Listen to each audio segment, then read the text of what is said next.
Over 130 Muslim religious leaders have refused to say funeral prayers for the terrorists who took part Saturday's London Bridge attack, a decision that was seen as unprecedented because the ritual is usually performed on the deceased, no matter his past actions. The imams and religious leaders agreed not to say the prayers and urged other leaders to join them. The decision was made as Muslim community leaders came out to support the effort to report extremism in their neighborhoods. We, as Muslim imams and religious leaders, condemn the recent terror attacks in Manchester and London in the strongest terms possible, the Muslim leaders said in a statement.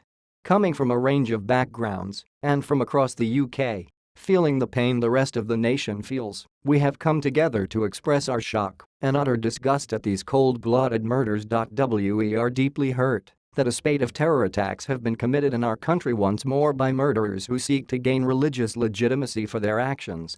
We seek to clarify that their reprehensible actions have neither legitimacy nor our sympathy. U.S. Secretary of State Rex Tillerson applauded the move. He said he was encouraged by the imams and said that the decision means they are condemning the attackers' souls. The funeral prayer asks for forgiveness of the dead. Mac Chishti, the Metropolitan Police Commander of Engagement, said, according to The Guardian, that it is time for Muslims to counter the scourge of terrorism, extremism and hatred that we have in our communities at present. Chishti, the highest-ranking officer in the Department of Muslim Faith, said, it is the Islamic duty of every Muslim to be loyal to the country in which they live. We are now asking questions to understand how extremism and hatred has taken hold within some elements of our own communities. The Islamic State group has claimed responsibility for Saturday NIGHT and APO's brazen attack that started on London Bridge, then continued in the streets surrounding Borough Market. A total of 7 civilians were killed. The 3 believed attackers were killed. Police have 11 people in custody on suspicion of violating the Terrorism Act, but the HAVEN and APO's team been named or charged.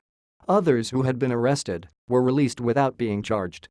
The COUNTRY and APO's official terror threat level had been set at CRITICAL in the parlous days after the Manchester concert bombing on May 22 that killed 22 people, reflecting a judgment that an attack might be imminent because accomplices with similar bombs might be on the loose.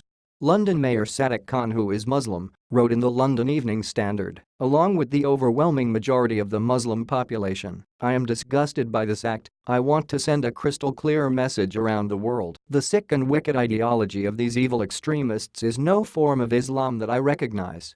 I unequivocally denounce them and their twisted beliefs.